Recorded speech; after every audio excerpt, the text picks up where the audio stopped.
Na região selvagem e acidentada dos Estados Unidos, especialmente em estados como o Alasca, Montana e Wyoming, a relação entre agricultores e ursos pardos é complexa e profundamente enraizada na história.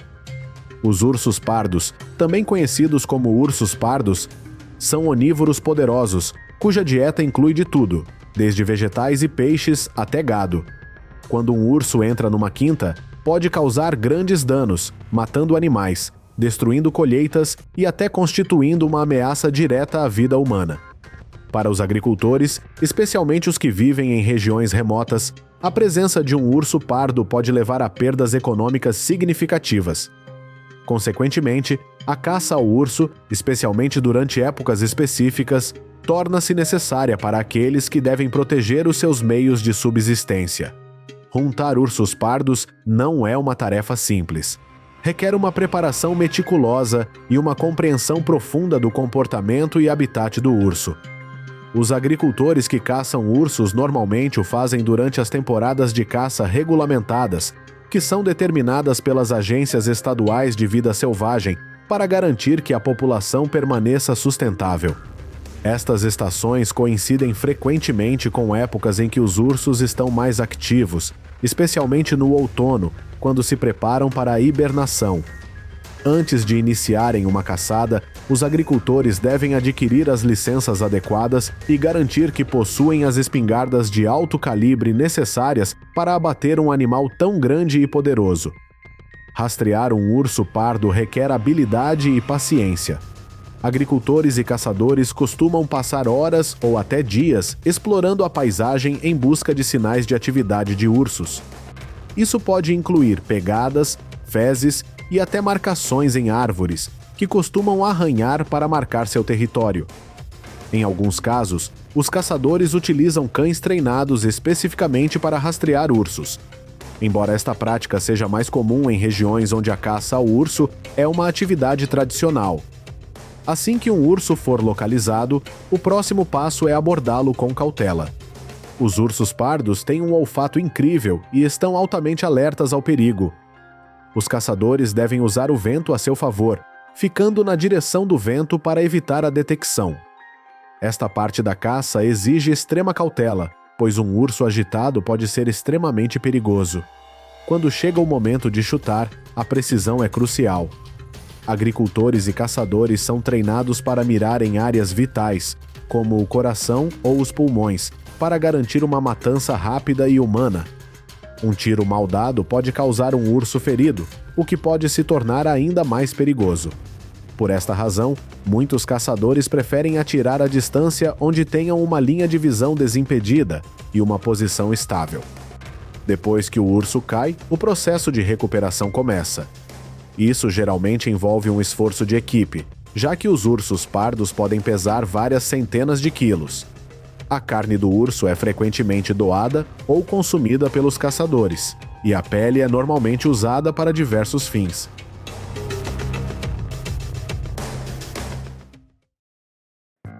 Os coiotes são predadores oportunistas, o que significa que aproveitarão todas as fontes de alimento disponíveis.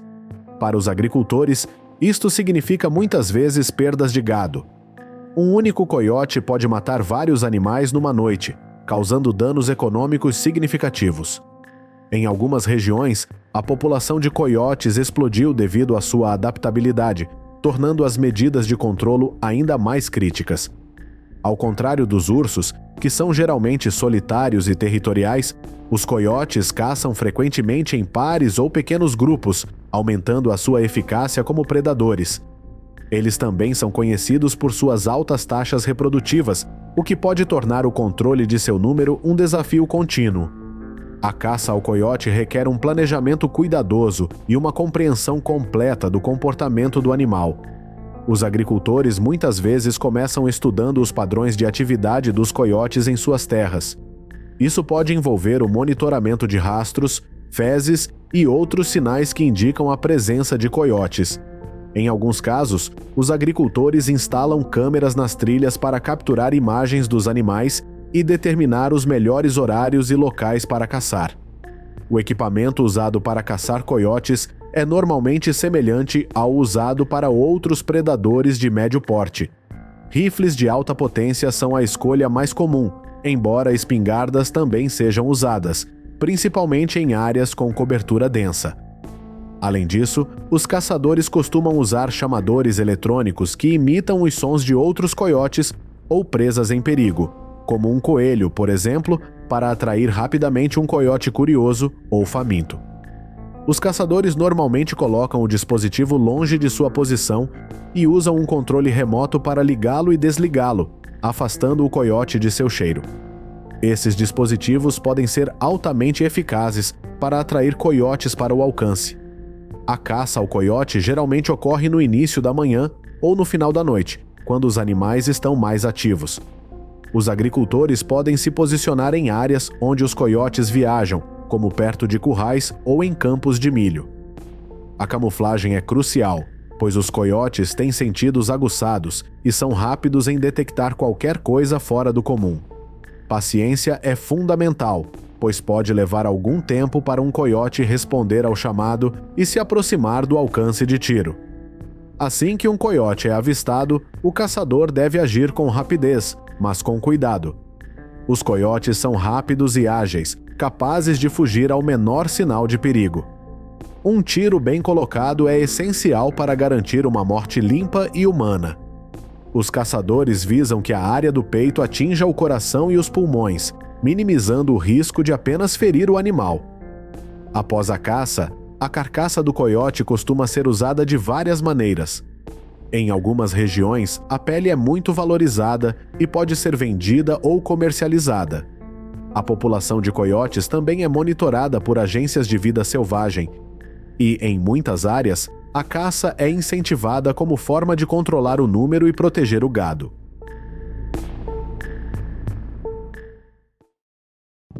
Originalmente introduzidos pelos primeiros colonizadores, os porcos selvagens são criadores altamente adaptáveis e prolíficos, com porcas capazes de produzir múltiplas ninhadas a cada ano. Esta rápida reprodução, combinada com seu apetite voraz e comportamento destrutivo de enraizamento, levou a uma população estimada de mais de 6 milhões de porcos selvagens no EUQA. Sua população é particularmente elevada em estados como Texas, Flórida e Geórgia. Sabe-se que estes animais destroem colheitas, competem com o gado por recursos e até espalham doenças que podem afetar animais e seres humanos. A caça de porcos selvagens requer uma abordagem estratégica, dada a sua inteligência, estrutura social e, muitas vezes, hábitos noturnos. Os agricultores muitas vezes começam explorando suas terras em busca de sinais de atividade suína. Isso inclui procurar solo enraizado, áreas chafurdadas e trilhas. Em alguns casos, os agricultores usam câmeras de trilha para monitorar os padrões de movimento dos suínos, o que ajuda no planejamento da caça. Os equipamentos utilizados para a caça ao porco são diversos, desde rifles e espingardas até arcos e armadilhas. Dado o tamanho e a resistência dos porcos selvagens, os rifles de alto calibre são frequentemente preferidos para garantir uma matança rápida e humana. Os telescópios de visão noturna e os dispositivos de imagem térmica também são comumente usados se caçados à noite, já que os porcos selvagens são mais ativos depois de escurecer. Em alguns casos, iscas como milho são usadas para atrair os porcos para uma área específica. Essa prática ajuda a garantir que os porcos estejam dentro do alcance quando os caçadores estiverem prontos para atirar. Para uma abordagem mais agressiva, alguns agricultores utilizam cães treinados especificamente para a caça de porcos. Esses cães podem rastrear, latir e até mesmo segurar um porco no lugar até que o caçador chegue para matá-lo. Este método é particularmente eficaz em matas densas, onde a visibilidade é limitada e, de outra forma, os suínos podem ser difíceis de localizar. Outro método comum envolve captura. Gaiolas grandes e reforçadas ou armadilhas de curral são instaladas em áreas por onde os porcos costumam viajar. Estas armadilhas podem capturar vários suínos de uma só vez, permitindo aos agricultores reduzir significativamente o seu número num curto período. Uma vez presos, os porcos geralmente são despachados de forma rápida e humana. As carcaças de porcos selvagens são frequentemente processadas para a produção de carne, que pode ser consumida ou doada. No entanto, deve-se ter cuidado devido ao potencial de transmissão de doenças. Por isso, o manuseio e o cozimento adequados são essenciais. Em algumas regiões, a carne de porco também é utilizada para produzir enchidos ou outros produtos, proporcionando uma fonte adicional de rendimento aos agricultores.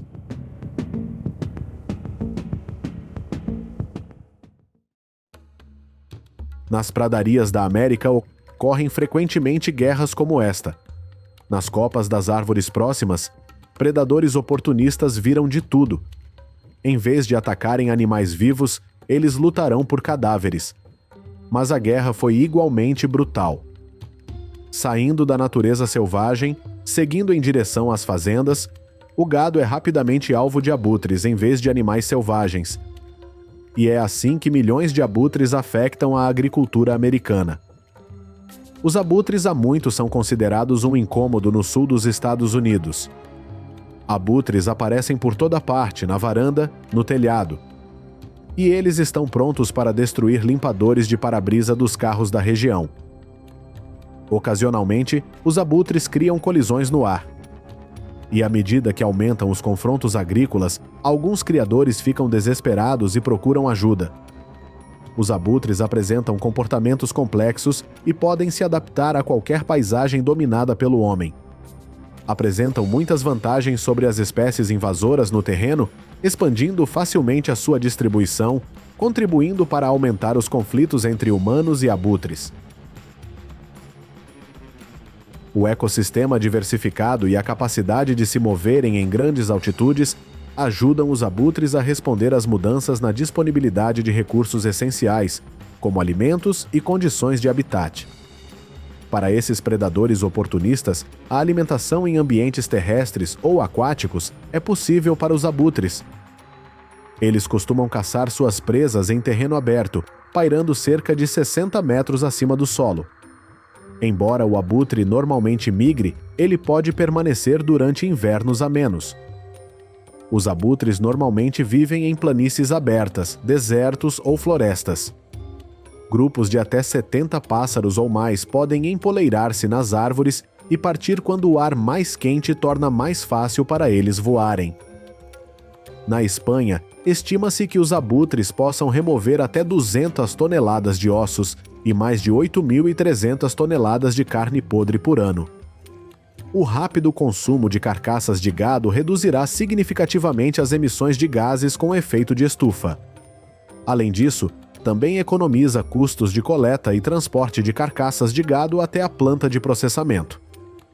Eles não apenas limpam carcaças de animais espalhadas pelos campos, mas também carcaças de animais selvagens. Na verdade, os abutres são necrófagos da natureza, limpando cadáveres, purificando patógenos e prevenindo a propagação de doenças. Ao mesmo tempo, os abutres também contribuem para a reciclagem de nutrientes e eliminam populações de necrófagos facultativos, como as raposas. Comparados a esta máquina de limpeza de carcaças na estepe, os abutres oferecem mais utilidades. Eles também fornecem serviços culturais e espirituais que remontam a milhares de anos. Acompanhando isso, estão os serviços de entretenimento na forma de ecoturismo. Aqui, os abutres são muito bem cuidados. Estima-se que o valor potencial da observação de abutres numa reserva natural em Israel seja superior a $1 milhão e que 85% dos visitantes vêm ao parque especificamente para ver abutres.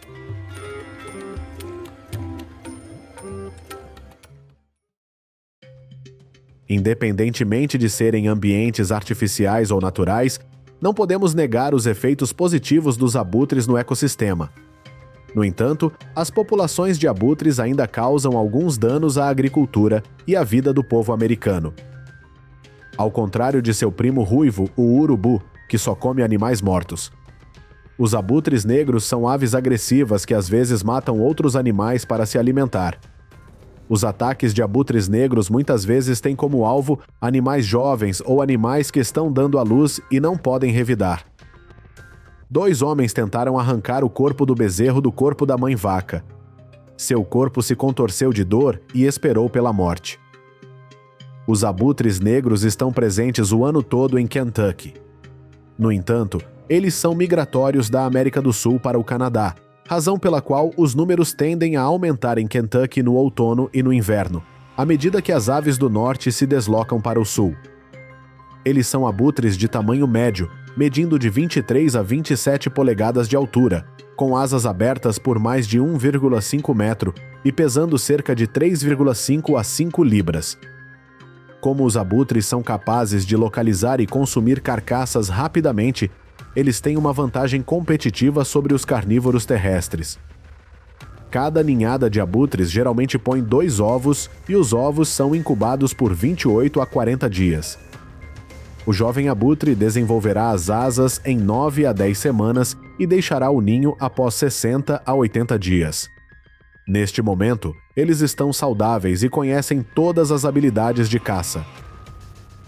A forte capacidade de sobrevivência e a falta de muitos inimigos naturais levaram a uma explosão populacional de abutres. A ave se tornou um problema em uma ampla área, do Golfo do México a Ohio e do Texas a Nova York. Um ataque de abutre pode custar a uma fazenda 2.000 USD por animal. Abutres voam pela área de pastagem. Eles são um perigo potencial. Os agricultores devem estar constantemente atentos ao seu gado. Porque se não tomarem cuidado, no último momento, essas vacas vão virar alimento para os abutres.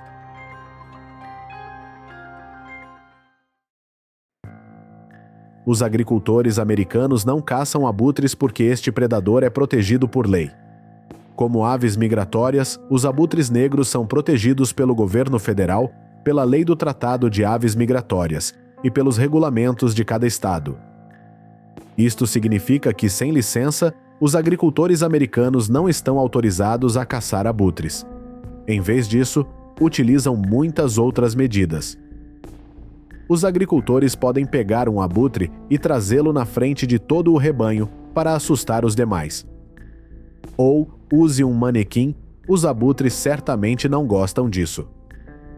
Ao pendurar o manequim, muitas vezes eles se dispersarão daquela área.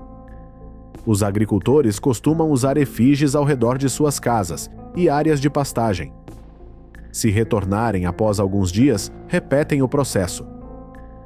O descarte e manejo adequados do gado também podem limitar os ataques de abutres, porque as carcaças espalhadas pela paisagem atrairão predadores. Numa quinta de gado no Indiana, quando são descobertos animais mortos, os agricultores limpam-nos antes da chegada das aves de rapina. Não afetam apenas a indústria pecuária, os abutres também causam dores de cabeça ao povo americano. Claro, eles não são perigosos, mas ninguém gosta que esses pássaros mortais apareçam em sua área de vida. Porque os abutres se comportam naturalmente como seu território e trazem muitos incômodos. Linhas de choque foram instaladas nos telhados das pessoas ao redor desta área. Este é um sistema de supressão de bordas de baixo perfil que é eficaz contra todas as aves incômodas. Ele usa o princípio do medo e da fuga. Quando os abutres pousarem em uma das trilhas, receberão um leve choque elétrico que não os prejudicará, mas permitirá que fiquem longe da área. Perturbar a audição do abutre com um sinalizador também é uma boa medida. A arma é feita especialmente com sons e luzes semelhantes aos fogos de artifício, apenas o suficiente para assustar os abutres. Uma série de medidas foram implementadas e trouxeram certos efeitos. No entanto, em contraste com o rápido declínio de muitas espécies de abutres em todo o mundo, as populações de abutres negros estão a aumentar e a expandir a sua distribuição na América do Norte. Eles ocorrem do sul ao meio-oeste, ao norte ao longo dos Montes Apalaches e subindo pela costa leste até o Canadá.